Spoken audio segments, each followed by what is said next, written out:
Tov, Boker Tov. Hashem Hashem Nasseh Benasser. On a aujourd'hui une date spéciale, le Kaf et le 25 du mois de Elul, le mercredi, le 28 du mois de septembre. Fouach Lema, Achlama Meira, pour tous les malades d'Israël, Bichlala, Marcel, Khmisha, Bat, Emile. Bezrat Hashem, Fouach Lema, Bakon, Mikol Kol, Vechen, Moratim Akdosha, Vateora. Et aussi les Elul Nishmat, pour le grand rabbin, l'ancien grand rabbin de France, Rav Yosef, Chaim Ben Emma Sitrouk. Et aussi pour un homme, un géant de la politique, Shimon Peres, un très grand ami du Rav Yosef qui nous a quittés aussi ce matin. Et j'ai un très grand homme puisqu'il aura le mérite d'être inhumé le vendredi. On sait que d'être enterré un vendredi avant l'entrée de Shabbat, c'est un mérite exceptionnel, puisqu'on ne donnera pas le nom de la Klippa ce jour-là, de la Klippat Noga, ce qu'on avait étudié ensemble. Ça ne veut pas dire qu'on va directement au Gan Eden quand on a enterré le vendredi. C'est pas du tout ça que ça veut dire. Celui qui était Shomer Shabbat, oui, mais celui qui n'était pas Shomer Shabbat, non. Velachen B'Siyata Dishmaya, c'est un mérite énorme que d'être enterré le vendredi parce qu'on ne donne pas le nom de la mission pour laquelle nous sommes venus sur terre. Chose qu'on doit tous donner le jour de notre départ et qui se donne par le biais de l'étude de la Torah. Le cadeau d'un homme qui a étudié la Torah, le cadeau qu'il a, c'est qu'on lui donne ce nom-là, le jour où il part de ce monde, on lui donne ce nom que l'ange de la mort demandera pour pouvoir évoluer. Minag Israël ou d'allumer 5 bougies qui correspondent au Chamesh Partufim, le Kaf Ae Be Elul, le 25 du mois de Elul. Et pourquoi le 25 du mois de Elul? Tout simplement parce qu'aujourd'hui, Mamash, jour pour jour, a été créé le monde. C'est aujourd'hui que le créateur du monde a décidé de créer les constellations, l'atmosphère, l'espace qui nous sépare, tous les noms que vous connaissez, eh bien, ont été créés par le Créateur du monde. Tout ça n'existe pas. Même le vide, la notion du vide, c'est une création de Dieu. Hein? La notion du néant, tout ça, ça n'existait pas à la preuve en est, puisqu'on voit dans le Talir que Bereshit bara Elokim et Hashem ve'et haaretz va'haaretz haïta tohu vavohu. Donc non seulement il a créé une terre, mais il a créé aussi le tohu bohu.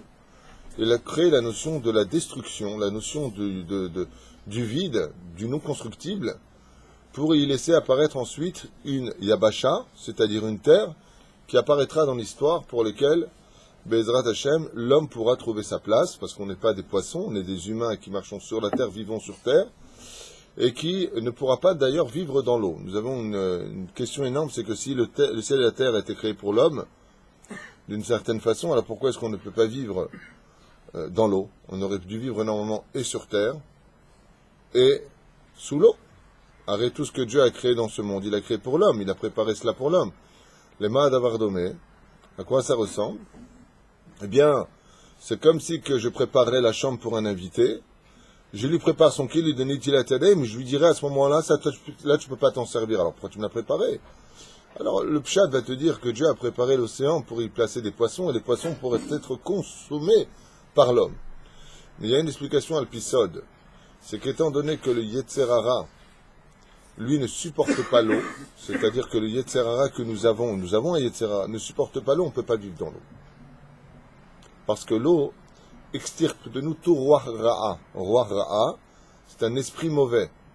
L'eau, on avait fait un cours sur le mikveh, je ne sais pas si vous vous rappelez dans le Sod HaChashmal, l'eau ne supporte pas le vent, elle ne supporte pas le feu. D'accord? Elle ne supporte pas la terre. Elle éparpille la terre, elle la dilue, le vent est expulsé de l'eau et le feu s'éteint dans l'eau. Et pourquoi je vous dis ça? Parce que l'homme est composé aussi de feu, comme le zéra de l'homme qui est du feu, selon le Zohar. La semence de l'homme est appelée du feu, c'est pour ça que c'est du sang qui est blanc. Alpi Kabbalah, ce serait bon expliquer pourquoi, ce qu'on appelle les Gvorot.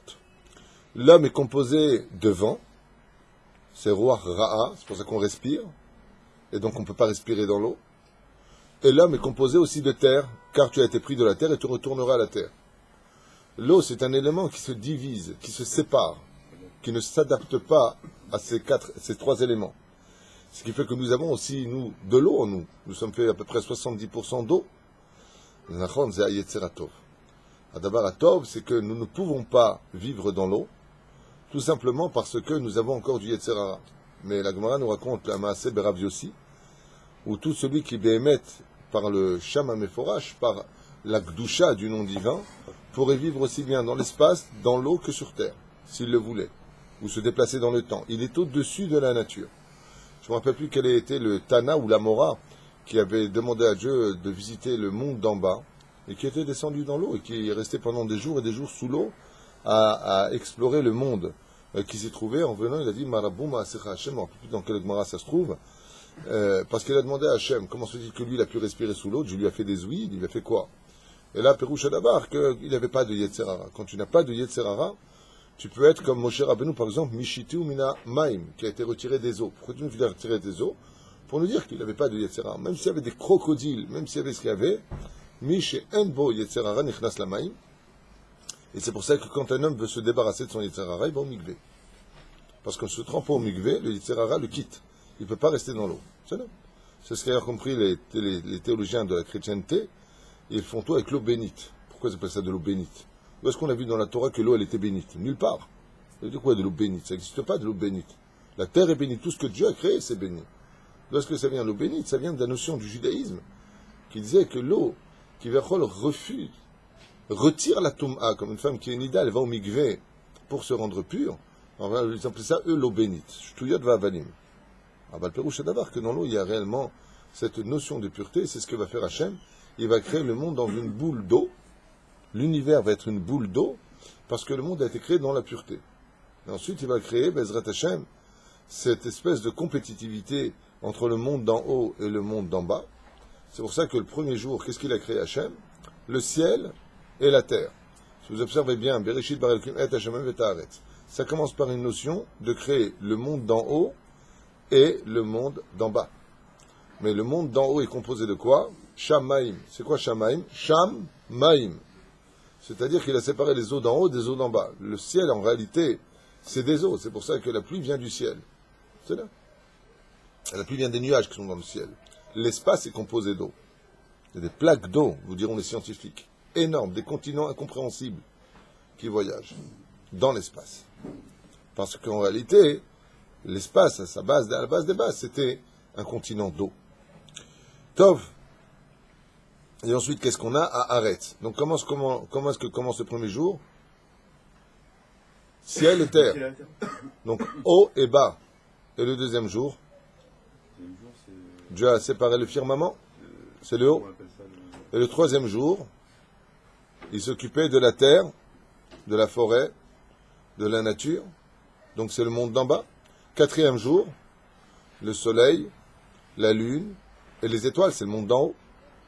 Cinquième jour, les animaux, marins, terrestres, volatiles. Sixième jour, l'homme. Quand on arrive au sixième jour, on retourne dans cette perspective de la création du monde. Pourquoi?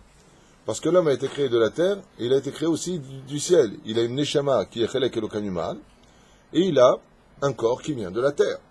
Donc le commencement commence avec quoi? Ciel et terre. Et la fin, ça finit avec, dans la création, ciel et terre. Pour aboutir à un jour qui va faire le mariage de ces deux opposés complémentaires, qui s'appelle le Shabbat. Shabbat est un jour très spirituel, mais il est composé essentiellement et accompagné de quoi? De tout ce qui est terrestre. Des repas, 3 repas, Seuda Rishona, Seuda Shnia, Seuda Shlishit. Il est accompagné du Sefer Torah, qui vient de la peau d'un animal terrestre, sur lequel on y grave des écritures célestes. Ce qui fait qu'on a une espèce de mariage entre le monde d'en haut et le monde d'en bas, pour y mener un homme dans sa création, qui lui-même sera composé du monde d'en haut et du monde d'en bas, afin qu'il y trouve une correspondance par rapport au service divin, aussi bien avec son âme qu'avec son corps. Et c'est pour ça que dans la Torah, étant donné qu'on commence avec le ciel et la terre, et qu'on finit avec le ciel et la terre, dans la création de l'homme, qui finissent dans l'apogée du Shabbat Kodesh, qui lui-même représente l'entité des 6 jours préalables. C'est-à-dire que, si vous le comprenez bien, celui qui est Shomer Shabbat, on doit enfreindre le Shabbat pour lui sauver la vie. Mais s'il n'est pas Shomer Shabbat, qui prend, selon la halakha, pas moi, je vous enseigne ce qui a marqué, Ken, s'il est Mechalel Shabbat Befaresia, on ne doit pas le Chalel Shabbat pour lui. Ça veut dire qu'on n'a pas le droit d'enfreindre Shabbat pour lui. Au contraire, La Torah nous dit que s'il est Mechalel Shabbat, comme c'est l'Ofrad, qui va déplacer Mirishut Yachid et Rishut Arabim du bois, Rishut Arabim et Rishut Yachid du bois, qu'est-ce que dit Hachem dans la Torah? Lapidez-le. Je comprends pas alors. Tu fais plus quoi Nefesh. Pour sauver la vie d'un juif, tu as le devoir d'enfreindre Shabbat, et si le juif il enfreint Shabbat, tu le mets à mort. Ben, c'est deux opposés. Ça veut dire que le juif n'a pas réussi l'essentiel de la création du monde, car le but de la création du monde, c'est d'être capable de lier la matérialité dans un équilibre parfait avec la spiritualité. C'est cet équilibre-là qui tient le monde. D'accord? Et quand tu arrives à cette notion-là, tu arrives à la notion du sacrifice du monde. Dieu, pour le servir, bizarrement dans la Torah, on fait des sacrifices. Le sacrifice de Yitzhak. Yitzhak est un humain. Il monte sur le misbéar qui est fait de pierre, c'est le monde du minéral. Il lève la machelet qui est fait de fer. D'accord? Il vient pour le tuer. Pour dire qu'en réalité, le sacrifice du monde, quand on arrive à Rosh Hashanah, c'est d'être capable de sanctifier la matière pour Dieu. Je vais prendre tout ce qui est matière, et je vais être capable de le consacrer comme étant Korban Ola, c'est-à-dire un sacrifice qui monte vers Hachem, c'est sanctifier la matière. Ce qui va à l'extrême opposé des autres religions. L'extrême opposé. La chrétienté, c'est le spirituel, sans matérialité, c'est les moines qui ne parlent pas. On est dans un monde fermé, hermétique, on est des anges. Les bouddhismes, c'est pareil. Ils vivent dans des grottes, ils vivent dans des monastères. Nous, au contraire, dans les yeshivot, ça tape sur la table, ça mange, ça boit, ça va à des mariages. Tout est mêlé à une vie de tous les jours. Et on est religieux aussi bien quand on est à Beth Midrash en train d'étudier la Torah, que quand on va aller travailler, que quand on va aller faire un shidour, que quand on va aller se marier, que quand on fait des enfants. La notion du christianisme, par exemple, dans les élus chez eux spirituels, c'est que l'homme ne se marie pas, il est cool spirituel, et la femme fait l'amour avec Dieu, je ne sais pas comment il s'arrange. Mais chez nous, le moment le plus crucial, le plus valable, le plus élevé, le plus kadosh, là où le dévoilement de la Shekhinah se fait le plus ressentir, c'est quand un homme et une femme sont dans leur intimité dans la chambre. C'est là-bas que Dieu y descend, et pourtant c'est le summum de la matérialité, Tipas Rucha. Mais la reine, c'est ça la notion de Bereshit. Quand on arrive au 25e jour du mois de Elul, où Akadosh Baruch Hu a créé le monde pour les Etivlo, comme j'ai expliqué ce matin à Rabbi Asher Ayakar Selfati, que Elohim, c'était Midat Adin, de façon extérieure, mais pas du tout. Elohim, c'est El Kayam, c'est Midat Chesed qui vit. Le monde a été créé dans les lettres du mot Elohim pour faire comprendre que Dieu a voulu faire un processus de Chesed absolu, de deux opposés qui ne peuvent pas se marier ensemble, la spiritualité et la matérialité, et il n'y a pas un plus grand Chesed au monde à vivre que d'être capable de vivre dans la matérialité pour servir le Créateur dans la spiritualité. Il n'y a pas plus que ça. C'est pour ça que l'homme le plus élevé, le plus haut du judaïsme, celui qui a atteint le niveau de prophétie le plus important, a été un homme qui avait une tête d'ange avec un corps d'homme. C'est Moshe Rabbeinu. Tefila et Moshe Ish à Elohim, il avait un masvé sur le visage, parce que son visage était devenu complètement lumière, mais son corps était resté humain. Et c'est ce que dira Yaakov Avinu, juste avant lui. Quand il fait le rêve, en sortant de chez son père pour aller chez Lavan, il dit comme ça, Shulav, Mutzav Arza, Verosho, Megia, Ashamaima.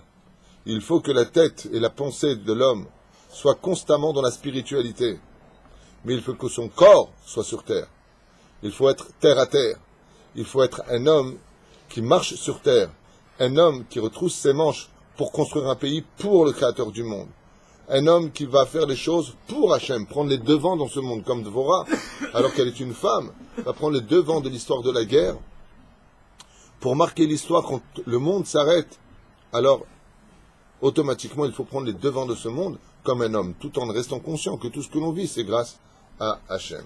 Alors, brièvement, j'aimerais revenir un tout petit peu le café de Elul, sur ce jour merveilleux et exceptionnel, sur la raison du pourquoi de la création du monde.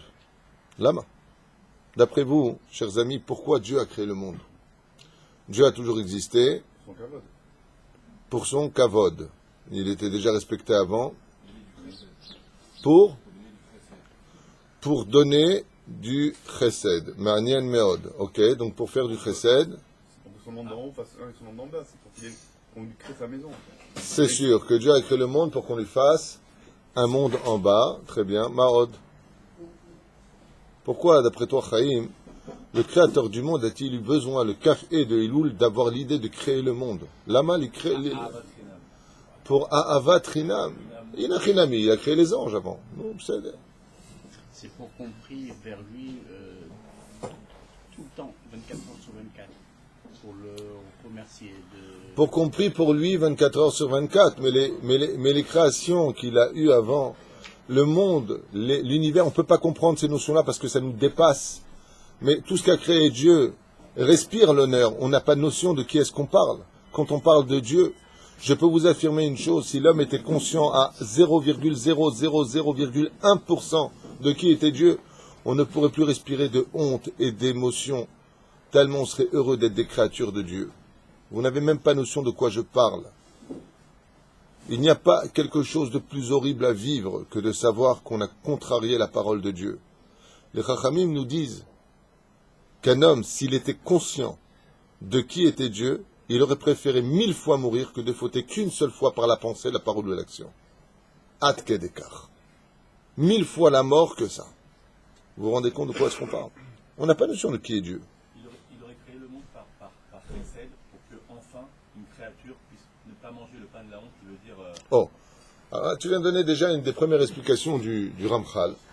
Rabbi Asher Cohen, il dit qu'il a créé le monde pour que les créatures qu'il a créées puissent venir de par eux-mêmes, explication aussi du Rav Dessler et de bien d'autres commentateurs, ne pas venir manger le pain des Chisoufa, le pain de la honte, mais le pain de la gloire, c'est-à-dire que, effectivement, quand un homme attend au restaurant qu'on lui donne un petit sandwich parce qu'il a très faim, alors il se tient à la porte, il est gêné, et quand il le mange pas avec appétit parce que, quelque part, eh bien, on lui a donné quelque chose qu'il ne mérite peut-être pas, mais parce qu'il a fait de la peine.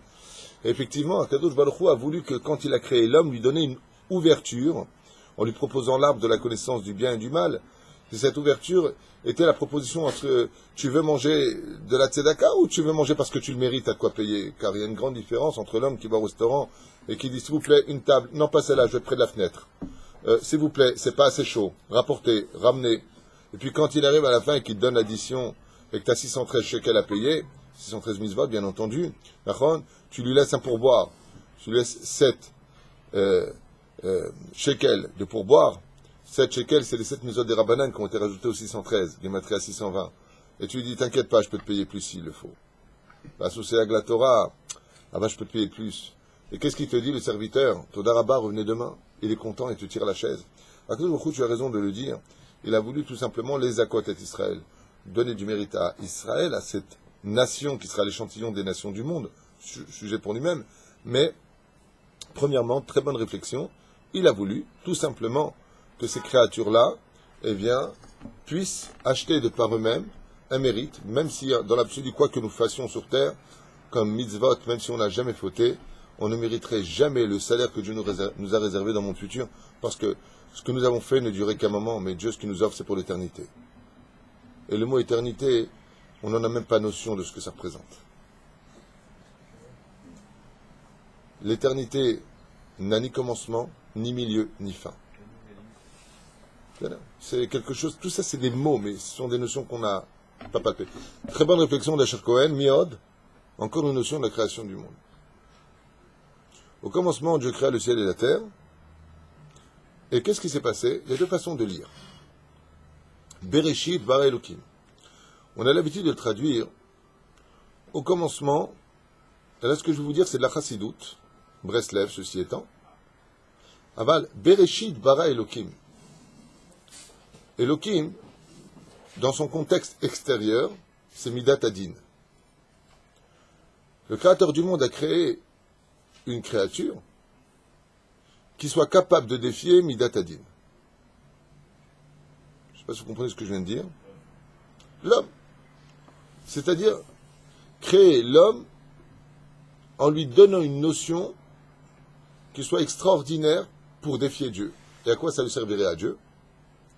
D'une certaine façon, de faire de lui quelqu'un de supérieur pour qu'on fasse de lui un roi exceptionnel. Le Rav Kook disait la notion de la teshuva. Ça n'existe pas qu'un mec qui te fasse du mal, il t'a ruiné, il t'a pourri ta vie, il t'a vendu aux impôts, il t'a pris ta femme, et il dit viens, tu te demandes pardon, je te chantais, je te pardonne. Ça n'existe pas. Donc quand on a fini de chanter les slichot, qu'est-ce qu'on dit? Qu'est-ce qu'on dit pendant les slichot? Hachem ou Elohim, Hachem Melech, Hachem Malach, Hachem Melech, Lenambaed. En quoi Dieu il est supérieur aux hommes? Parce que son pardon à lui est infini. Parce que le Créateur du monde est capable de te donner un salaire pour l'éternité, uniquement parce qu'il lui a demandé pardon avec une parole. Mais tu me challenges, quoi. Ça fait déjà de lui Hachem ou Elohim. Pourquoi tu me dis Hachem ou Elohim? Haz v'shalom. Le but de comprendre les noms divins, c'est de les placer à leur place. Elohim, Midat Adin. Chesed, c'est Hachem Avaya Baruchu. Pourquoi tu me dis Hachem ou Elohim? Ça va pas. Tu es en train de me dire que la Midat Adin s'appelle Hachem. Ce qui laisse bien Midat Adin à sa place. Parce que tu dis Hachem ou Elohim. L'éternel, Midat Chesed, bonté, et Midat Adin, Dieu. Non, pas du tout. Vayomer Elohim. Après, marqué Vayomer Hachem Elohim. Le nom divin, il est dans son casier. Ça c'est Tzevakot, ça c'est Anochi, ça c'est Elohim, ça c'est Midat Chesed, ça c'est Kel, ça c'est Yah. Chaque nom est dans une case. Et là on vient nous dire que Midat Hashem, c'est Midat. Qu'est-ce que ça veut dire?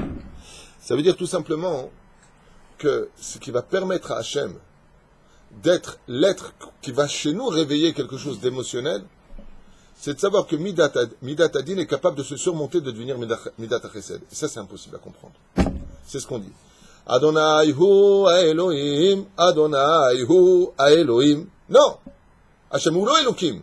Elohim c'est Elohim, Hashem c'est Hashem. Il dit non, quand est-ce que tu dis ça? Quand tu reconnais tes fautes. Parce que normalement, qu'est-ce qui devrait te frapper? C'est Midat Adin. Et qu'est-ce que tu dis? Non, Hashem ou Elohim, c'est ça la création du monde. Et comment ça se lit dans la Kabbale? Bereshit, au commencement, Bara, il a créé Elohim, Midat Adin. Au commencement, Dieu a créé la Midat Adin. C'est pas au commencement Dieu créa. Alpi Kabbalah, c'est au commencement Dieu a créé le nom, l'attribut de Elohim. Et cet attribut de Elohim va être mis à l'épreuve, sinon Dieu n'est pas Dieu. Imaginez que tout le monde se comporte bien. Ça ne veut pas dire qu'il faut se comporter mal. Chas v'shalom. Tu te comportes mal, tu vas le payer. Mais ça veut dire ce qu'il y a d'extraordinaire, c'est que tu as le droit de faire un retour quoi que tu le fais sur terre. Par quelle force? La force de créer à Dieu. N'oublie pas que Hachem, toi, t'es Elohim. Que le monde n'aurait pas pu exister sans la Teshuvah. Et donc, on a un joker dans la vie, c'est d'utiliser le joker de la Teshuvah pour retourner jusqu'à Ko. Qui c'est Ko? C'est le dévoilement de la Shekhinah dans ce monde de Midat HaChesed, qui passe par Midat Adin, pour ceux qui comprennent la Kabbale. C'est pour ça qu'il dit à Abraham, nous allons aller jusqu'à Ko, dévoilement divin, c'est Akedat Yitzhak Midat Adin, mais on revient dans le Chesed, il revient vivant. C'est pas normal. Tu me dis d'aller le sacrifier, alors tue-le. Non. Le summum du dévoilement divin, c'est quand le coup de fouet est parti pour te caresser. Mais un coup de fouet, ça va te déchirer. C'est quelque chose d'incompréhensible. Ça, c'est le but de la création. C'est pour cela que ce que veut Hachem, c'est le cœur de l'homme. C'est-à-dire que, contrairement à l'islam, qui oblige, ce qu'on appelle kfiyadatit, qui oblige les femmes à porter le voile, les prières, elles doivent être obligatoirement faites, sinon ça peut très mal se passer. Toutes sortes de lois qui obligent. Is-salem, anti-paix. Il n'y a pas de shalom, tu dois faire, c'est tout. C'est midat adin. Din veut dire religion en arabe. Dans le judaïsme, chaz ve-shalom, que ce soit ça la Torah. Chaz ve-shalom. Chaz ve-shalom. Et pourquoi chaz ve-shalom? Parce que ce que veut Hachem, dans la création du monde, c'est que tu te réveilles de toi-même. Et cette notion de se réveiller de soi-même, c'est de venir avec ton cœur, ou par midat adin, par la crainte, ou par midat chesed, par l'amour, mais que ça vienne de toi.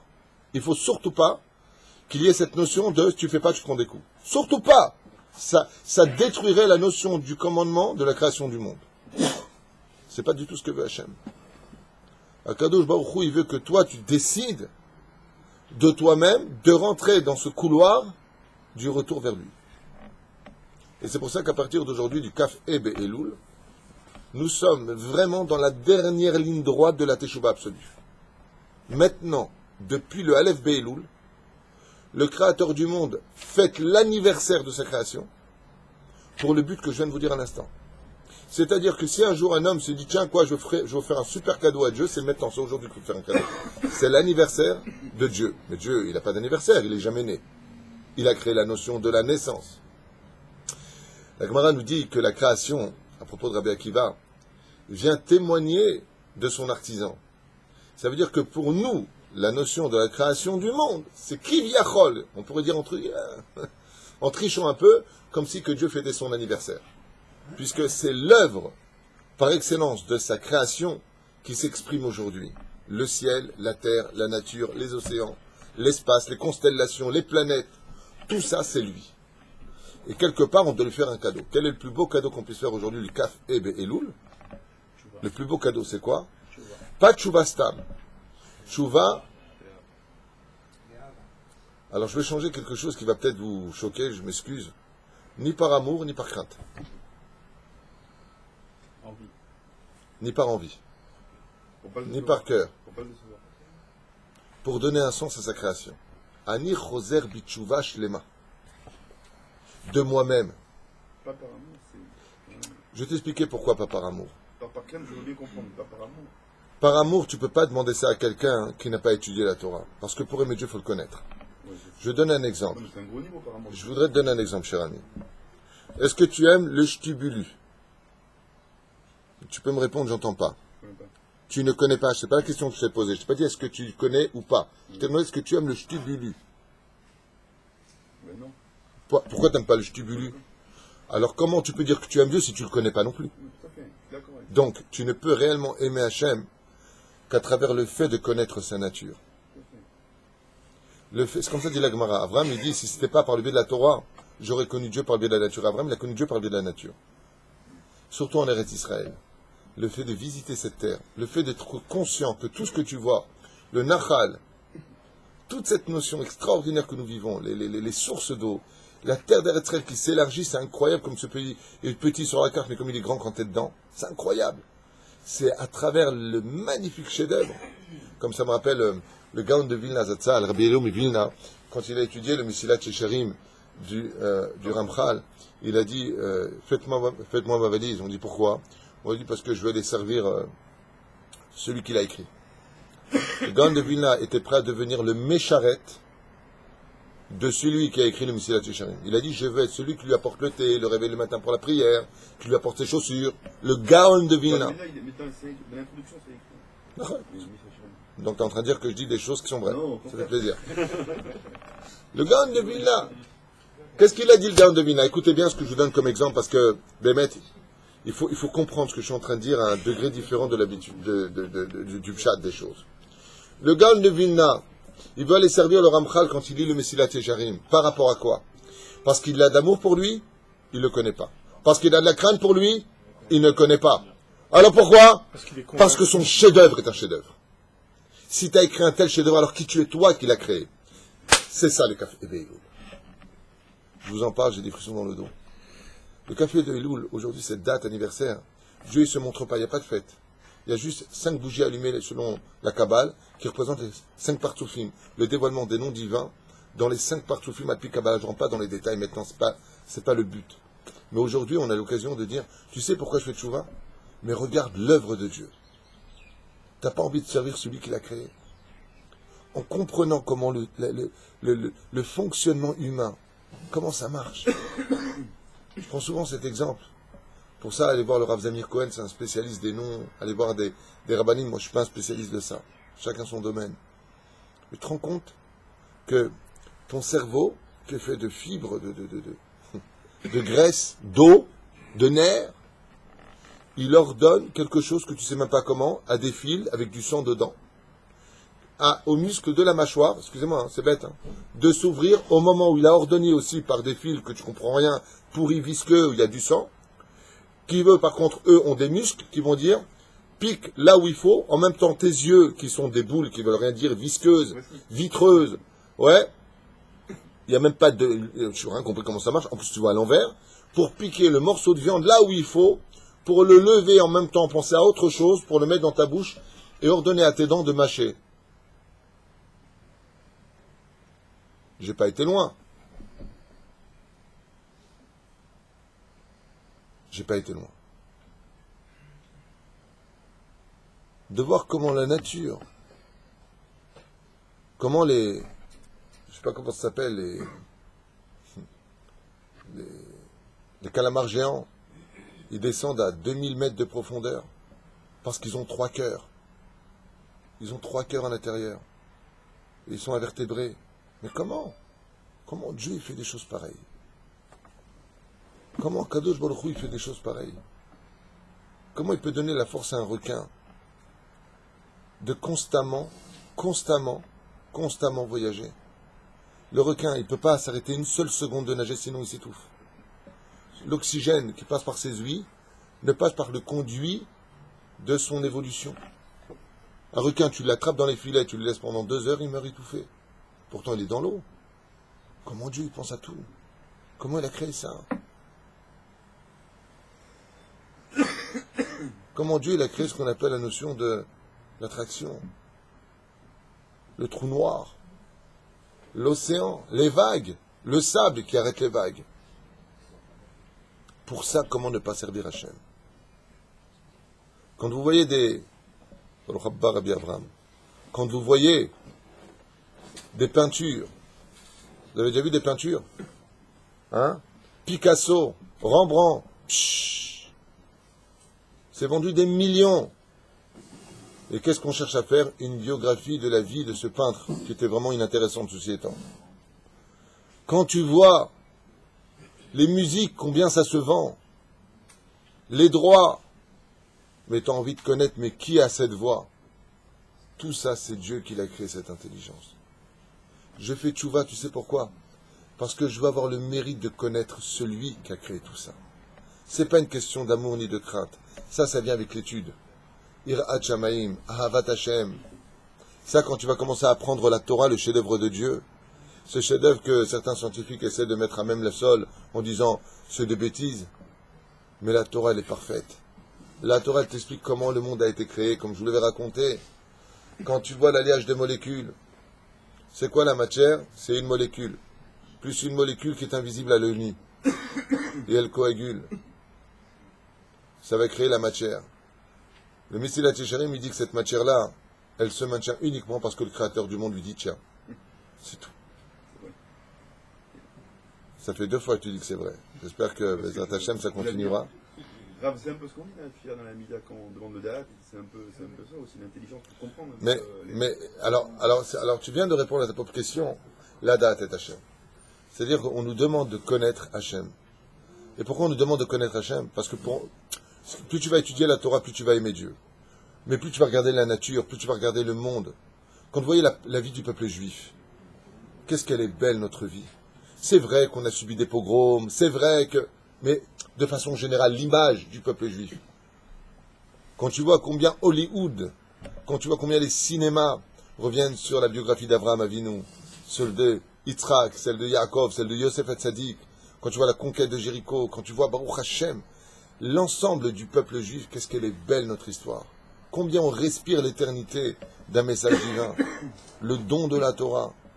Toutes ces religions qui sont nées pour ressembler à un échantillon de notre histoire.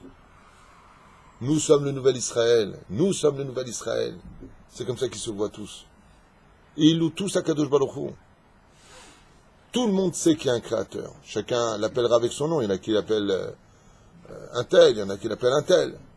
Il y a même des scientifiques qui l'appellent le grand hasard, le chef d'orchestre. Ils se donnent des noms à Dieu. Enfin, tout le monde sait qu'il y a quelque chose de très fort. Tout le monde est conscient qu'il y a quelque chose d'unique. Le Kaf Ebe Elul, c'est un retour à Dieu pour Dieu. Sans compréhension. Uniquement parce qu'on est conscient qu'aujourd'hui, on vit sur quelque chose qui tourne, quelque chose d'unique, quelque chose d'historique, quelque chose qui continuerait perpétuera à Bezrat Hashem, l'alliage du monde de la matière au monde de la spiritualité, dans le En Sof Tzimtzum En Sof Baruch Hu. D'avoir les pleins. Vayemer Elohim Yehi Or, Vayehi Or. Et Akadosh Baruch Hu, il a créé ce qu'on appelle la notion de la lumière. C'est quoi cette lumière? La lumière et l'obscurité sont frères dans l'absolu. Seulement Dieu, il a fait en sorte que la lumière, dont on parle dans Bereshit, soit le salaire pour l'éternité que la personne, Be'ezrat Hashem, se devra de garder pour lui. C'est-à-dire le Olam Haba. Vayar Elohim et Haor Kitov, Vayavdel Elohim ben Haor ben HaChoshech, Vayikra Elohim laOr Yom, ben HaChoshech kara Laila, Vayer Elai Boker Yom Echad. Il a séparé le monde d'en haut et le monde d'en bas, pour bien expliquer que le monde d'en bas, c'est le Choshech. Le monde d'en bas dans lequel nous sommes va dépendre d'un élément qu'on appelle le Choshech. C'est quoi le Choshech? L'obscurité. C'est quoi l'obscurité? Un monde sans réponse, pour lequel tu devras toi aller chercher des réponses. Le monde de l'aveugle. Dans le noir, on ne voit rien. Ça s'appelle le monde de la Emouna. Comme disait Maran Rav Kook, c'est pour ça que la prière de Harvit, qu'est-ce qu'on dit? Emet ve'Emouna. Dans le monde du Choshech, il faut de la Emouna. Mais dans le monde de vérité, tu n'as plus besoin d'Emouna. Tu as toutes les réponses. Emet ve'Yativ. C'est pour ça qu'à Rosh Hashanah, toujours entre le 25 du mois de Elul et Rosh Hashanah, création de l'homme, il y a toujours et obligatoirement une paracha qui s'appelle Nitzavim Ayom Kulchem. Vous êtes donc tous Emet ve'Yatziv. Mazé ve'Yatziv. On a dit que la nuit, il faut de la Emouna. C'est toute l'année. Mais quand tu arrives le jour de la création du monde, comment tu peux encore douter? La reine vient te présenter devant celui sur lequel tu vis, qui t'a créé. Zeperoucha Dabar. Parachat Nitzavim vient dire que chaque juif vient se présenter devant Hachem aujourd'hui. Lui, Dieu, il a créé le monde par amour. Il a créé le monde pour ce qu'on vient de dire à l'instant. Mais toi, tu viens te présenter devant Hachem. Et pourquoi tu viens te présenter devant Hachem? Parce que le Créateur du monde, il espère, un petit peu à l'image de cette métaphore qu'avait donnée Rabbi Akiva, à propos du Chayat. Quand elle posait la question, on lui a dit que le monde s'était créé tout seul. Alors il a dit, attends, je prends ma veste qui s'est créée tout seul. Alors les Romains, ils lui ont dit, quelle veste? De quoi tu parles? Il a, je vous expliquer. Tu vois la bobine de fil là-haut? Ouais, elle est tombée, elle est rentrée dans le chat de l'aiguille, le chat de l'aiguille est tombé sur le tissu, et il a cousu toute ma djellaba. Le Romain lui a dit, tu te moques de moi ou quoi? Il lui dit, pourquoi? Je me crois tout seul, la bobine elle est tombée, qui c'est qui l'a poussé la bobine? D'abord, pourquoi elle serait tombée? Et en plus, le fil, il pourrait rentrer juste dans un chat d'aiguille, et l'aiguille, elle va coudre, elle va rebondir, il dit, oui, elle a rebondi comme ça, toute seule. Il lui a dit, il faut l'enfermer, ce mec. Il leur a dit, Akiva, imbécile, sans cerveau, sans connaissance. Si pour une djellaba qui se serait fait toute seule, vous n'êtes pas prêt à croire qu'elle s'est fait toute seule. Une djellaba, tu peux imaginer qu'elle s'est fait toute seule, c'est cousu toute seule. Pourtant, c'est quoi une djellaba? C'est deux morceaux. Devant, derrière, c'est cousu sur les côtés. C'est rien. Il n'y a pas de permonture, il n'y a pas tout ça. Pas de fermeture, il n'y a rien. Il dit, ça, tu n'acceptes pas. Et pour le monde, il s'est créé tout seul. Le monde, il s'est créé tout seul. L'atmosphère s'est créée toute seule, la stratosphère juste au-dessus, le soleil juste à la bonne distance, la lune, tout seul. Et ça tombe tout seul.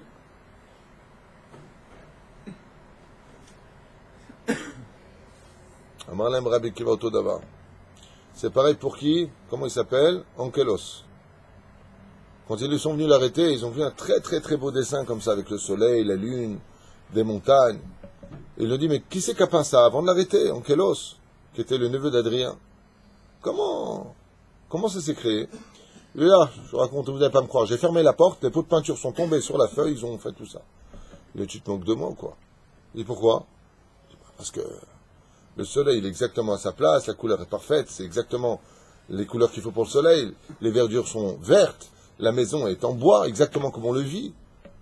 Et leur dire quoi? Pour un dessin qui fait 50 cm sur 60 cm, alors là, vous dites que c'est pas possible, et pour la Terre, qui fait des millions de kilomètres, ça c'est possible?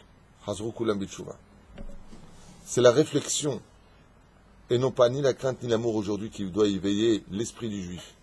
La réflexion que si Dieu existe, tu as intérêt à vite comprendre que tu es une créature, et que si lui est Dieu, c'est que tu as un but à ta vie. Et si tu as un but à ta vie, et comme on le sait tous, que le Créateur a créé le monde pour qu'on le serve, pour qu'on le proclame, tu as intérêt à être au rendez-vous le jour de Rosh Hashanah pour crier Adonai hu Elohim, Hashem hu Elokim, Hashem Melech, Hashem Malach, Hashem Imloch l'Olam La'ed. V'timloch alenu me'era. Il vient vite te dévoiler, comme ça viendra à la fin des temps, où le Créateur du monde ne se dévoilera qu'à celui qui a cru à sa création. Si un homme ne croit pas dans une œuvre exceptionnelle d'un artisan, il n'aura jamais le mérite de connaître l'artisan lui-même. Ce qui fait que Veyatziv, Perushadar Nitzavim, si tu veux arriver à te montrer devant Hachem, et que lui se montre à toi, il faut d'abord que tu crois en son œuvre. Aujourd'hui, Rabotai, c'est le jour anniversaire de la conscience et l'éveil que ce monde a un patron. Voilà ce que nous sommes en train de fêter aujourd'hui. Aujourd'hui, il y a un patron. Comme le dit souvent la Gemara, qui en haolam efker. Le monde n'est pas un monde abandonné. Les philosophes grecs auraient voulu lui donner cette connotation que Dieu a créé. Oui, bien sûr, il a créé le monde, mais après il s'est retiré. Dans le judaïsme, chas v'shalom. Il est dans le Bet Midrash, Mikdash Moat. Il est dans le cœur de chaque juif. Il se trouve auprès aussi des goïms, des animaux. Comme le dit la Gemara, comme le dit le roi Salomon, comme l'enseigne les livres de Moussar, il est présent du Rehem jusqu'à la Kina. Mazé la Kina, c'est le pou, c'est le Rehem, l'animal le plus gros de la création du monde. Il est avec chaque petit poisson, même un petit Nemo dans l'océan qui se promène. Pour chercher sa nourriture, Dieu est avec lui. Même avec les animaux les plus impurs, jusqu'aux animaux les plus purs. Hormis les mondes que nous ne connaissons pas, il y a 7 mondes en dessous de nous, avec des créatures que vous ne connaissez pas, beaucoup plus intelligentes que nous. Comme ça dit le Zohar. Le Zohar affirme qu'au-dessus de nous, dans les constellations, il n'y a pas. Mais le Zohar dit qu'il y a des vies en dessous de nous.